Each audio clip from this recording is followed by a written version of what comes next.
Hey everybody, this is Chef Chad at Lex 530, and today I'm going to show you how to make a white stock. Going to take some chicken bones. They're raw. You can make a roasted version also. That's a brown stock, but I think white stock is more versatile.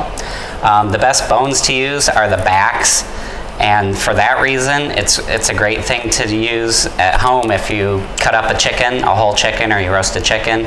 Save your carcass, throw it in a Ziploc, throw it in the freezer. When you amass enough, then you can make a stock.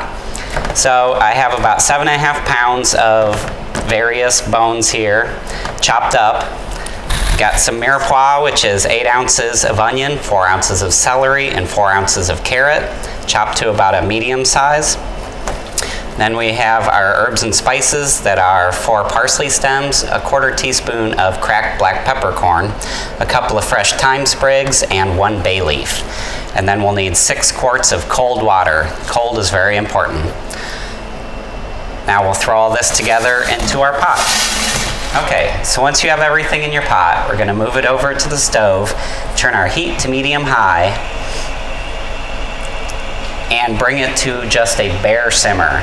Now by bare simmer, I mean you want to just see bubbles just popping here and there on the surface. You don't want a lot of motion. You don't want it just sitting there. If there's too much motion, if it comes to a boil, it's going to emulsify all the impurities into the stock, and that's going to cloud it, and it's not going to taste as good.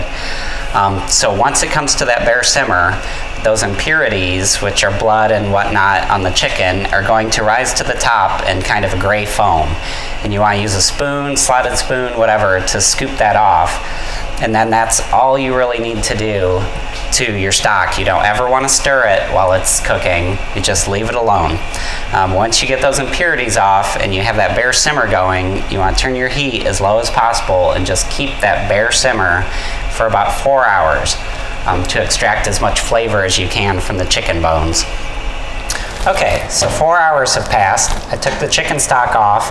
I strained out most of the bones and the mirepoix to make it a little bit easier to strain in here.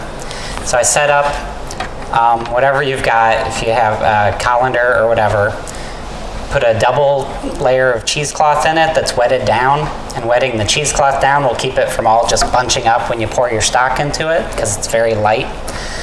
So we're going to take our stock and slowly pour it through the cheesecloth. That'll catch the rest of our impurities. There will be fat still getting through, but what we're going to do is cool this in an ice bath, and then once it reaches about room temperature, I'll throw it in the fridge overnight, and all of that fat will turn into a thin solid layer on top, and then you can just scoop it right off, and you have crystal clear, perfect fat-free chicken stock. Okay, so once your stock is chilled, you have a couple of options. If you're using it fairly soon, you can keep it in the refrigerator for 3 to 5 days.